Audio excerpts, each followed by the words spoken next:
You're watching NBA Now on Chat Sports. Let's get into the latest NBA trade rumors as we are less than a day away from the 2020 NBA trade deadline, starting with D'Angelo Russell. The Golden State guard has been connected to trade rumors ever since Golden State acquired him this summer in that sign and trade with the Brooklyn Nets when they got Kevin Durant. Now, Minnesota's been the team that's wanted him all along. They want to pair him with Karl Anthony Towns. Those two guys are tight buddies. We know all of that. Minnesota has actually made an offer. We'll get to that in just a second. Also, another team is interested as well, so we will talk about that as well. The main issue is draft pick compensation, which we will outline in just a moment. This is what D'Lo is doing this year: 24 points, over 6 assists, almost 4 rebounds, career high from three-point range. He's had an excellent season as the Warriors' main player. Of course, Klay Thompson is out. Steph Curry is out. Klay's probably not coming back this year. Steph may or may not come back this year. We know the Warriors essentially are embracing the tank. And the theory all along has been that they will use D'Angelo Russell for a trade. I think they should be patient because he's in the first year of a 4-year deal. They hold all the leverage. So what do you guys think? What should Golden State do with D'Angelo Russell? Type T for trade, type K for keep. Keep in mind, first year of a 4-year, $117 million contract. They could easily bring him back for next year, see how he fits with Steph and Klay, and if it doesn't work well, guess what? You can trade him at next year's trade deadline. No harm in keeping him. I would type my K for keep unless I got just overwhelmed by a trade offer.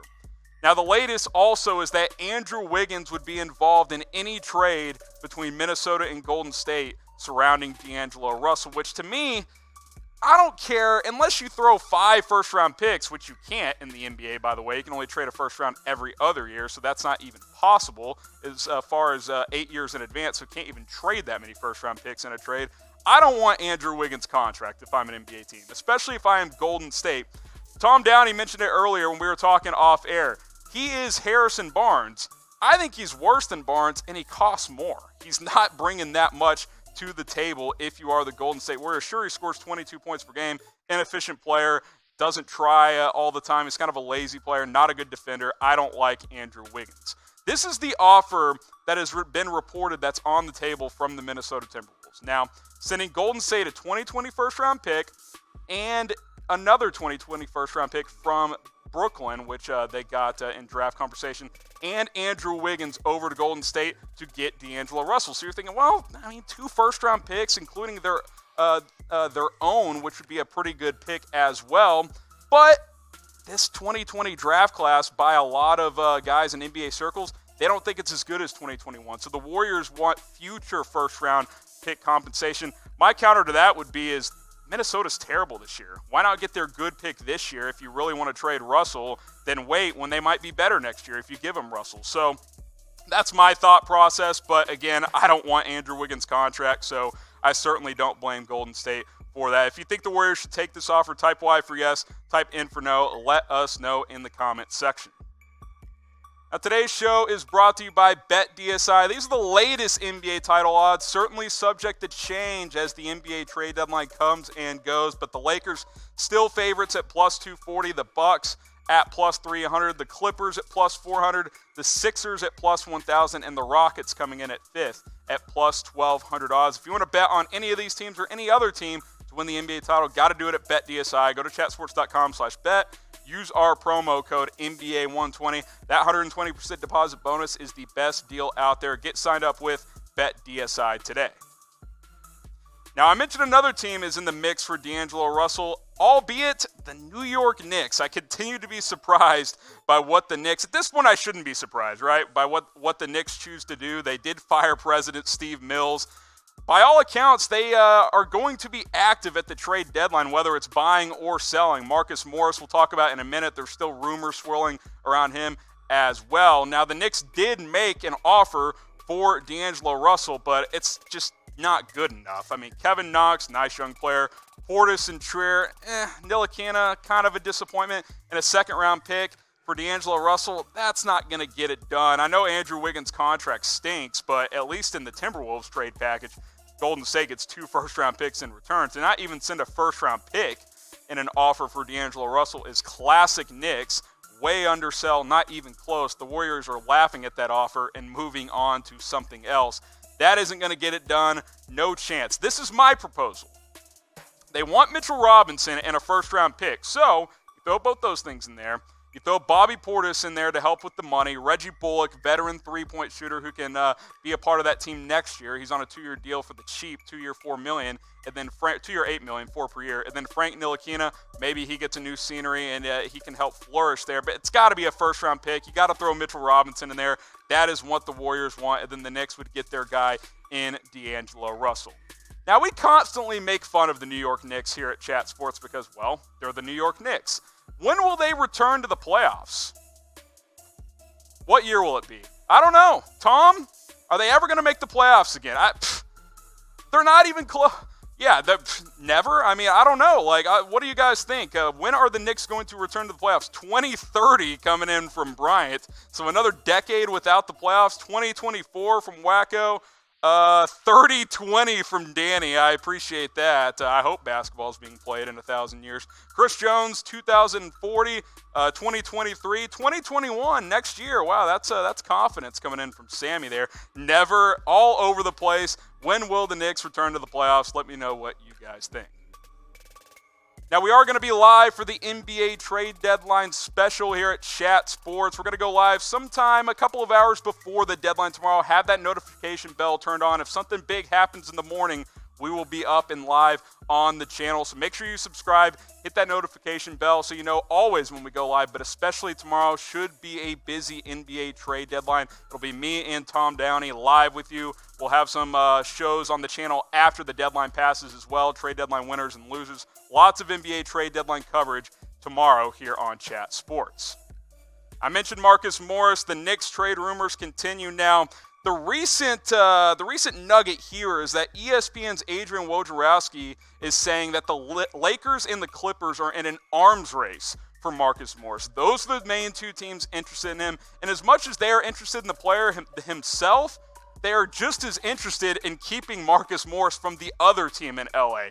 Many believe it's down to the two LA teams on who's going to win the Western Conference. I think those are the two favorites in the West. I would give the slight edge to the Clippers, despite the Lakers having a better regular season schedule. I think the Clippers are doing more of that load management stuff, saving their best for the playoffs. Kawhi's been in and out. Same with Paul George. Now, as far as the Knicks side of things, he's on a 1-year, $15 million deal, so keeping him doesn't really do you much. I know they've said they want to re-sign him. You can still re-sign him if you trade him before tomorrow. Now, this is what Morris has done in the last several years. You see the volume increase this year, almost 20 points per game.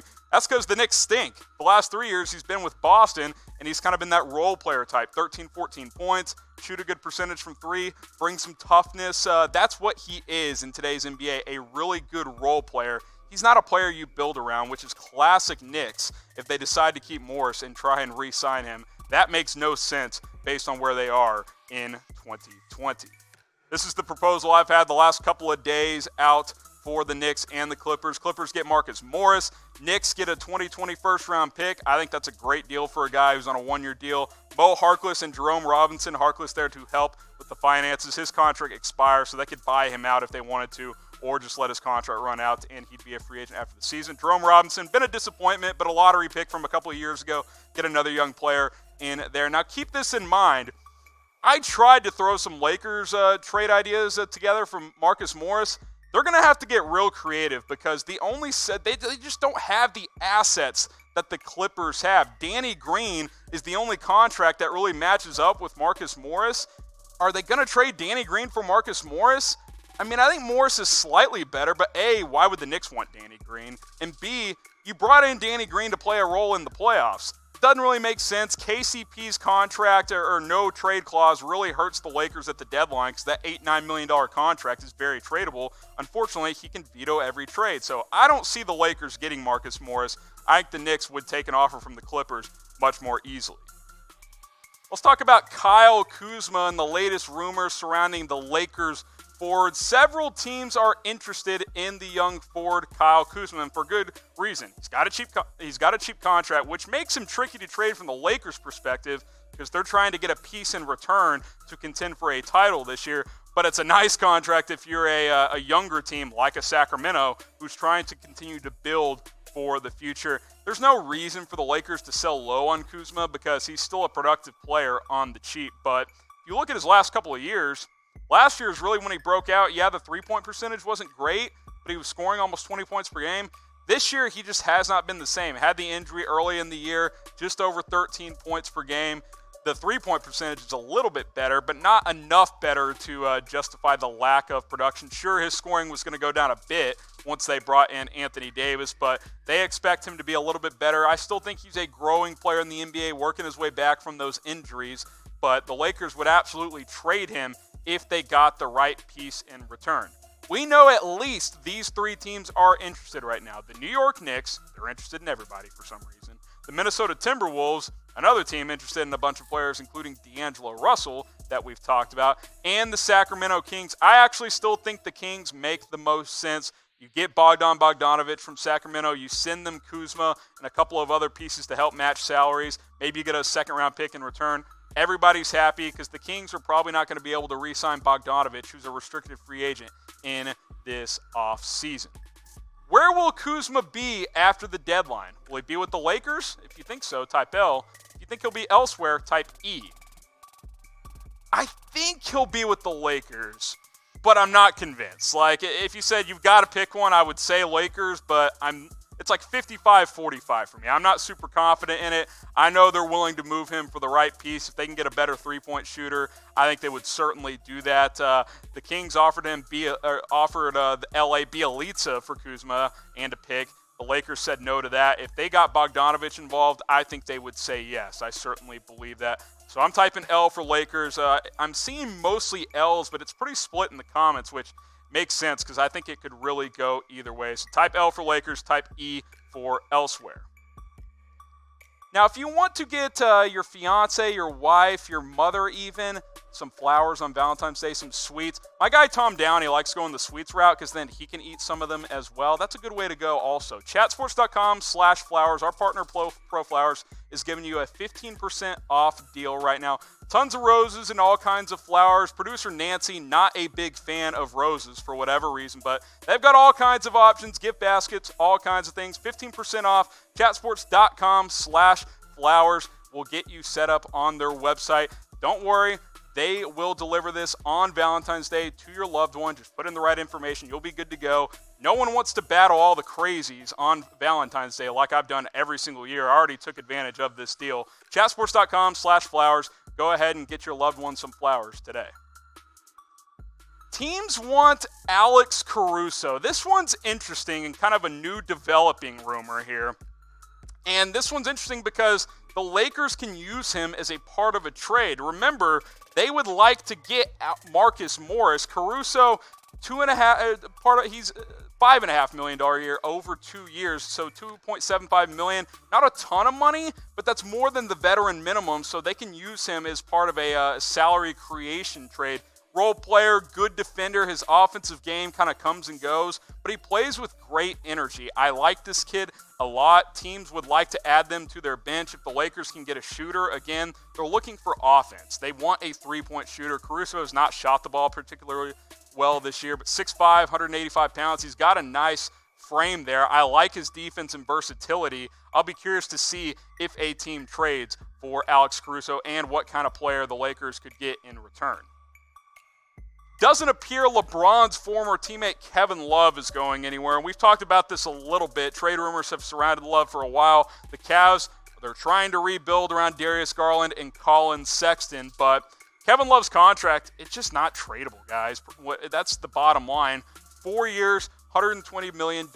They've explored several trades. The Cavs don't want to just trade him for nothing. They would at least like to get something in return. He's still a productive player. He can help some of these young guys improve. But you look at the contract breakdown, it's just not good. Over $28 million for the next 4 years. Kevin Love's still a nice piece. He can be a third or fourth option on a contending team, but you're paying him like a number 1 or 2 option. That's the problem. It's like Chris Paul in OKC. Still a nice player. He can help a team out, but no one's trading for 4 years and $140 million or whatever it is. $160 million, actually. They're not going to do it. Kevin Love, it's not going to happen. Maybe next year when there's only 3 years left on that deal, this becomes more of a possibility. But I think the Cavs have hit reality. They are shopping Tristan Thompson, a player who has an expiring contract of $18 million this year. That's more realistic. Maybe the Rockets can move some things around to get him as a big man to help replace Clint Capela. But Tristan Thompson is a more realistic trade candidate for the Cavaliers. Kevin Love, like I said, he's still a good player, 18 points and 10 rebounds this year. He could help a lot of teams. He just simply costs too much, has too many years left on that contract. Don't expect Kevin Love to get dealt before the trade deadline.